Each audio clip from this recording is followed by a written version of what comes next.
Hello everyone, my name is Susan, I am 65 years old, and today I want to sit down with you, like we're sharing a cup of coffee, to talk about something deeply personal, something that might resonate with you too. It's about why, at this stage of my life, I've chosen to avoid people, not everyone, but a lot of them. If you've ever felt drained from trying to keep up with relationships that don't feel meaningful anymore, or wondered if you're wasting your precious time, I think you'll find something familiar in my story. When I was younger, I was the kind of person who showed up for everyone. Friends needed to talk at midnight. I was there. Neighbors needed a hand. I'd pitch in. Family needed me, whether it was a holiday or just a random Tuesday. I'd make it work so no one felt let down. But over the years, I realized something. Not every relationship is worth the energy I was pouring into it, and not every moment needs to be filled with other people. At 65, I've learned to protect my peace, cherish my time like the gift it is, and find joy in quiet moments I used to think were lonely. In the coming minutes, I'll take you through my journey, from realizing how precious time really is, to letting go of relationships that no longer fit, to why solitude has become a source of joy instead of something to fear. This isn't a story about bitterness or shutting the world out. No, it's about living with purpose, choosing wisely, and loving myself enough to say enough to what doesn't bring me joy. If you're at a point in life, whether you're 30, 50, or 70, and you're craving peace in a noisy world, I hope you'll stick with me. Let's dive in and explore how to live a simpler, more authentic life together. Thanks for being here. Let's get started. As I mentioned, hitting 65 has changed how I see everything, and the biggest shift is how I feel about time. Have you ever stopped and thought, how many days have I already lived? When I was younger, time felt endless. I'd let afternoons slip away in pointless conversations, go to parties just to avoid hurting someone's feelings, or say yes to things out of guilt. But now, at this age, I've realized something profound. Time isn't something we have forever. Every day, every hour, every moment is a gift, and I don't want to waste it anymore. This shift doesn't come from fear, it comes from clarity. I've started to cherish moments I used to overlook. A quiet morning on my porch, listening to birds chirp and feeling the sun on my face, feels more meaningful than ever. A deep conversation with a close friend, where we really hear each other, is worth more than 100 crowded gatherings I used to attend. Even simple things, like sipping coffee and watching the world go by, feel like treasures. I remember a few years ago, I spent an entire weekend helping an acquaintance with an event, even though I didn't really want to. I was exhausted, grumpy, and when I got home, I realized I'd missed out on a day I could have spent with myself or the people I truly care about. That was a wake-up call. I started asking myself, does this bring me joy? Is it meaningful? Is it worth my time? If the answer's no, I've learned to walk away, not out of selfishness, but because I want to save my time for what matters. This doesn't mean I've become a hermit. I still love spending time with people, but I'm pickier now. An evening with a close friend, sharing real stories, beats a room full of strangers any day. Time has become like a trusted friend, reminding me to slow down, savor the present, and let go of what doesn't serve me.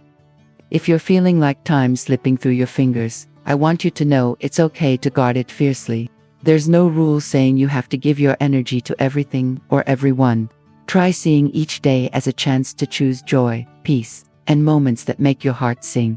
Because, as I've learned, time isn't something we own, it's something we borrow, and how we use it shapes our lives. Talking about time, I've realized one of the biggest ways I've changed how I spend it is through my relationships. At 65, I've learned a hard but freeing truth. Not every relationship is meant to last forever, and that's okay. When I was younger, I thought keeping everyone in my life, friends, family, co-workers, was a sign of a good life. I spent so much time, like I said, showing up for people, maintaining connections that sometimes I wasn't even sure mattered. But now, with time feeling so precious, I've started looking at relationships differently. Do they lift me up, or do they drain me? This wasn't an easy lesson. I used to think I had to keep every relationship alive. I'd call to wish people happy birthdays, even if I got a one-word text back. I'd go to family gatherings, even if I felt out of place. I thought if a relationship faded, it was my fault, that I hadn't tried hard enough. But over the years, I've realized we change, and so do the people around us. Sometimes, two people's paths just diverge, and holding on only makes you both tired. I'll share a story. A few years back, I had a close friend I used to share everything with: dreams, struggles, you name it. But over time, I noticed that every time we met, I left feeling empty. She'd talk about her problems, but rarely asked how I was doing. I kept trying to hold on to that friendship, thinking long-term bonds were worth any cost. But then I asked myself, if I'm cherishing my time like a gift, why am I spending it on a relationship that doesn't feel mutual? Letting go wasn't easy, but it was freeing. I wasn't angry at her. I just chose to give my time to people who make me feel valued. The biggest lesson I've learned is that healthy relationships need balance. It's not about giving endlessly without getting anything back. It's about both people listening, supporting, and bringing light to each other. My circle is smaller now, but it's richer. The friends and family still in my life are the ones who get me, accept me, and make every moment together worthwhile. If you're feeling like some relationships don't fit anymore, I want to tell you, it's okay to let go. It doesn't mean you've failed or that you're less loving. It means you're valuing your time and yourself, choosing connections that make your heart shine. When relationships change, there's another shift that's happened in me: how I view and give trust.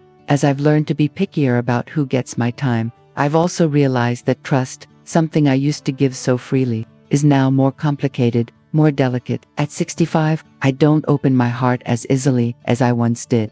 Not because I've become cold or cynical, but because I've learned that trust is a gift that should be given to the right people, at the right time, and only when it's met with sincerity. When I was younger, I trusted people instinctively. I believed everyone had good intentions, that if I was kind to them, they'd return the favor. I gave my time, my heart, and my loyalty without hesitation, thinking that's what relationships required. But, like I mentioned about relationships that didn't work out, I've also had my trust broken. Once, a friend I trusted shared a secret I'd confided, just to be the center of attention. Another time, a family member I loved made choices that left me feeling betrayed, not intentionally, but because our paths no longer aligned. Those hurts, big or small, left marks. They didn't make me bitter, but they made me cautious. I remember a moment a few years ago that really hit me. I'd agreed to help a coworker with a project, trusting they'd have my back when I needed help. But when my turn came, they were nowhere to be found, leaving me feeling used. I blamed myself at first, thinking I was too naive. But then I realized, the issue wasn't that I trusted, it was that I hadn't listened to my gut. Now, when I meet someone new, I don't rush to open up. I ask myself, are they genuine? Do their actions match their words? And most importantly, I've learned to trust myself, to trust my ability to spot relationships worth investing in. This doesn't mean I've built walls around myself. I still find trust, but it grows slowly, built on small, consistent actions. A neighbor dropping off cookies just to say thanks for chatting, or an old friend calling to check in. Those moments remind me trust is still possible, as long as I choose the right people. I've also learned to set boundaries, not to push people away, but to protect the peace I've worked hard to find, just like I choose my relationships carefully. If you've ever felt your trust shaken, I want to say, it's okay to be choosy. Protecting your trust isn't closing off, it's loving yourself enough to give it to those who earn it. Trust, like time, is precious, and when you give it wisely, it builds connections that make every moment worthwhile. At 65, I can't help but notice how different life is compared to when I was young. The world feels faster, louder, and more tech-driven than ever. And in all that change, something valuable, warmth, simplicity, real connection, seems to be slipping away. This makes me value the trustworthy relationships I've chosen even more and pushes me to protect my own space in a world that feels overwhelming. I grew up in a time when things felt slower. Neighbors weren't just people next door, they were friends. We'd drop by unannounced, share coffee, and swap stories. Family gatherings happened because we wanted to be together, not out of duty. Conversations went on for hours, uninterrupted by phones or screens. But now, things are different. Everyone's caught up in work, to-do lists, and the pressure to keep up with modern life. Deep talks get cut short by quick texts, and moments of connection are interrupted by notifications.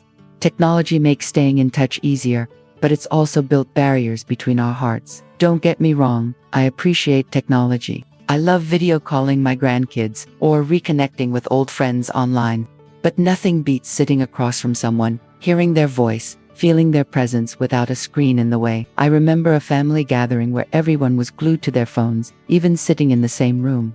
I felt so out of place, like the real connection was lost in a sea of notifications. Moments like that make me wonder, with all these ways to stay connected, why do we feel so alone? The world's changes have also made me rethink trust, like I talked about earlier.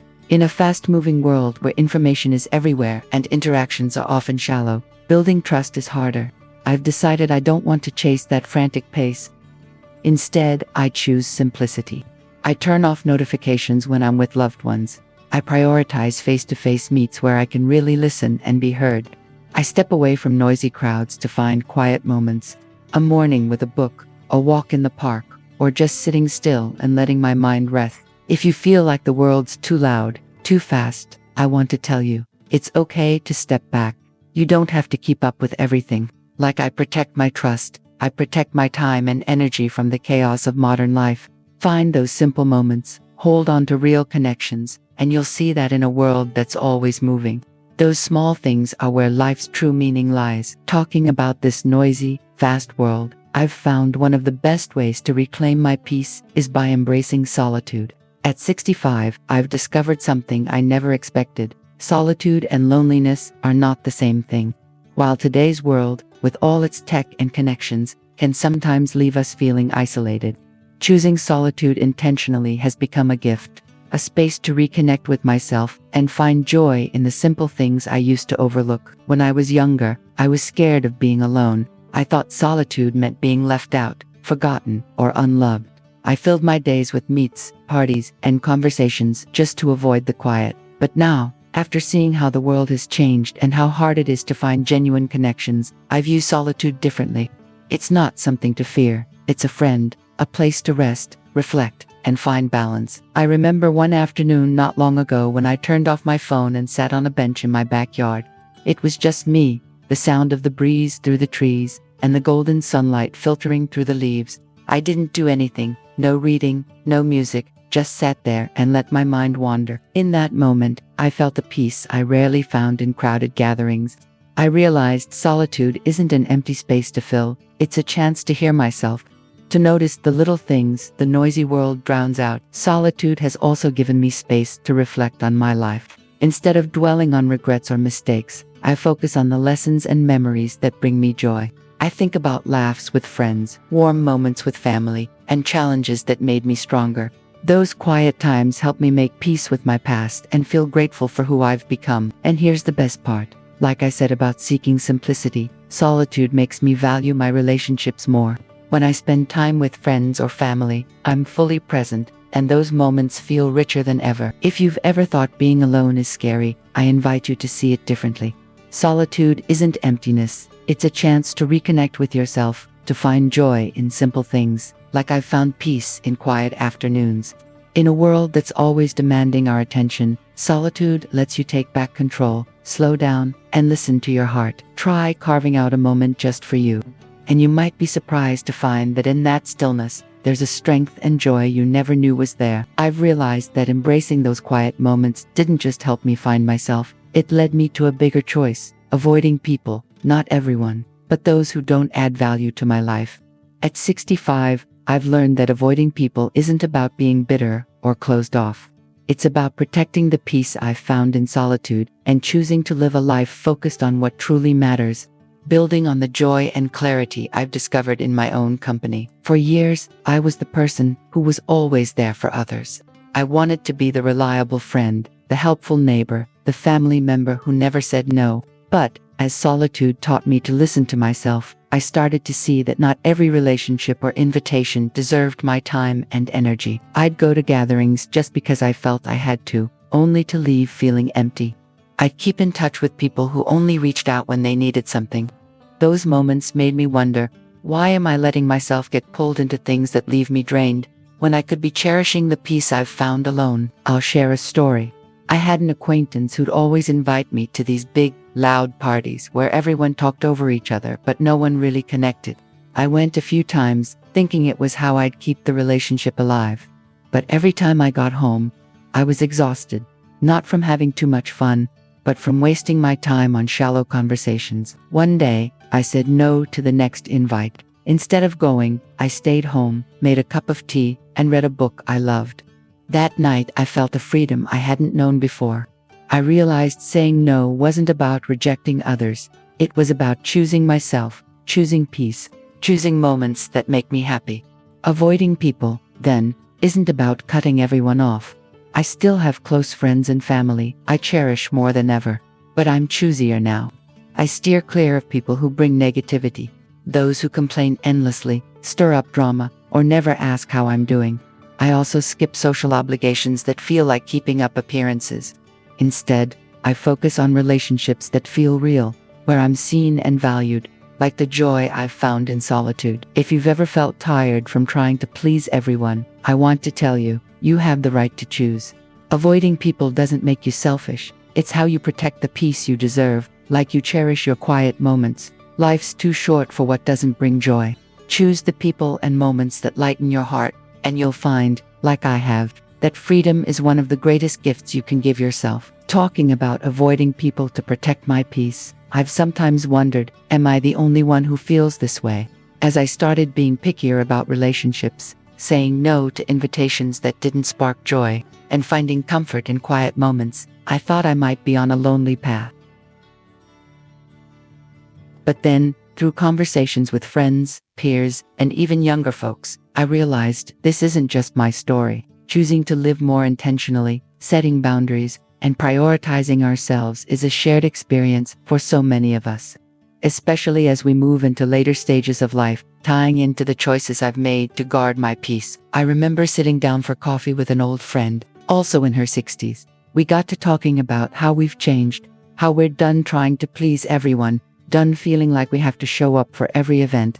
She told me she's started turning down invitations she'd have said yes to before, just to avoid being judged. I'm happier at home with my husband or walking my dog, she said, than trying to fit in at gatherings I don't care about. Hearing her, I felt like she was telling my story. It hit me. Choosing relationships carefully and protecting our time isn't unusual. It's a natural part of growing up, of learning to live true to ourselves. This isn't just for people my age. I talked to a younger friend, in her 40s, who said she's learning to say no to friends who only reach out when they need a favor. She said it feels like a weight off her shoulders to focus on relationships that truly feed her soul. Stories like these show me that, no matter our age, we all reach a point where we crave authenticity over quantity. We want deep conversations, real laughter, and people who make us feel valued. Just like I've chosen to avoid relationships that don't fit to protect my peace. This path isn't always easy. Saying no or stepping back from a relationship can feel selfish, like you're doing something wrong. I felt that way at first, especially saying no to longtime acquaintances. But, like I learned from embracing solitude, prioritizing yourself isn't selfish, it's necessary. And the beauty is, when you do, you make room for deeper, more meaningful connections. If you're wondering if it's normal to want fewer people in your life or to crave time for yourself, I want to say, you're not alone. So many of us, from folks in their 60s and 70s like me to younger people, are learning to live simpler, truer lives.